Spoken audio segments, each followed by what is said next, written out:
All right, welcome to another Automate Simple case discussion. So today we have a topic about infection.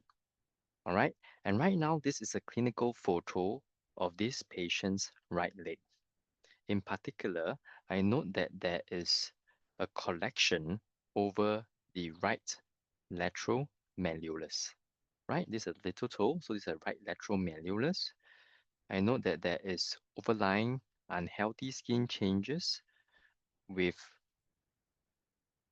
what appears to be a carbuncle.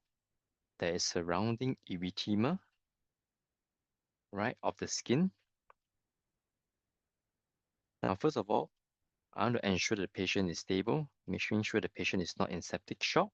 Next, I will then take a history. Now, in terms of history, I want to know when did this started,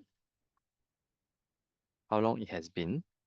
I want to know the patient's risk factors in terms of whether the risk factors of diabetes, previous history of peripheral vascular disease, any immunosuppression like long-term steroids. In particular, this infection, I want to know whether there was any direct inoculation, such as a puncture wound, which then subsequently resulted in this infection. Are there any other areas of infection that may be suggestive of a systemic type of infection like infective endocarditis?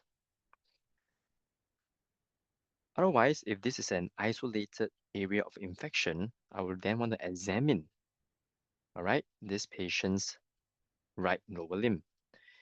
In terms of examination, I will assess adjacent to this infected wound. I also want to see whether there's any involvement of the ankle joint. I'll be careful to ensure the patient plantar flex and dorsiflex the ankle, making sure there is no pain within the joint itself to rule out septic arthritis. I will then assess for any signs of diabetic dermopathy, which I do not see here. I will then assess the dorsalis pedis as well as the posterior tibial pulse to rule out peripheral vascular disease. Next, I will then do a set of initial investigations, which include blood and imaging. Now, this is the imaging of the right ankle. And the reason I'm doing this is to rule out any signs of osteomyelitis, particularly over the lateral malleolus, which will appear as lytic lesions, which I do not see any. I will then do bloods, which include number one, looking for the elements of inflammation. All right, I'm looking for raised total whites. I'm also looking for the presence of the C-reactive protein, whether they are raised. In this case, it is not. I will also involve a preoperative workup because this patient likely requires some kind of wound debridement. All right, I will do renal panel, PD-IRNA, GXM, ECG, as well as chest X-ray. In addition, I'm looking for risk factors for this infection by looking at HbA1c, which is 4.5%. So there is no history of diabetes and there's no risk factor of diabetes. Right, so that's initial investigation. Acute management-wise, I'll start the patient on empirical antibiotics. Secondly, I will then plan for surgery, right, by checking whether the patient requires new by mouth for a certain period of time.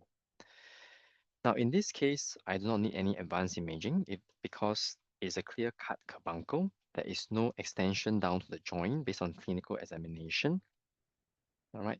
As such, definitive management here will involve a wound debridement. Okay. So this is what happened. We underwent the wound debridement. As you can see here, the unhealthy skin has to be excised. That is part of the debridement. And what happened was the saucerization was done. Okay. Carbuncle was saucerized, as you can see here. Excisional debridement done. Unhealthy and necrotic soft tissue and skin removed.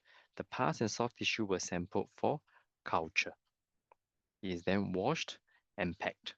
All right, so this is the pre-op and post-op wound debridement. Now, what's the next step? The patient is then placed on a negative pressure dressing.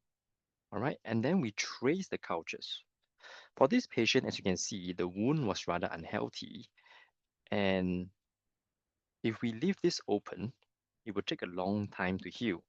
So the plan was to get some kind of skin coverage, of which I've already mentioned there is an option of skin flap or a skin graft. Right? In this case, there is no exposed joint.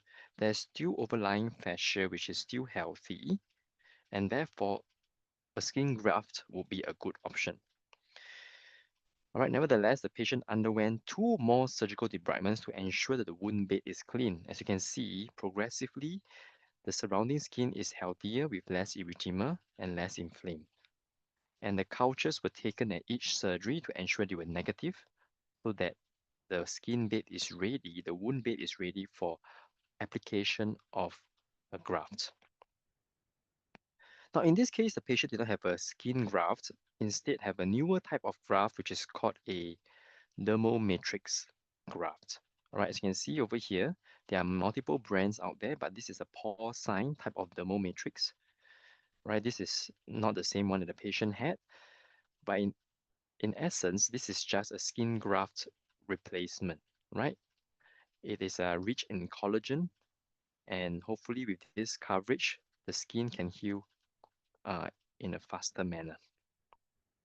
All right, so post-operatively, this patient will be given antibiotics, culture-directed antibiotics, should the tissue cultures ever turn up positive. Okay, and the wounds will have to be assessed regularly to ensure they heal over time. All right, so this is a case of a infected carbuncle going through the 8-step framework.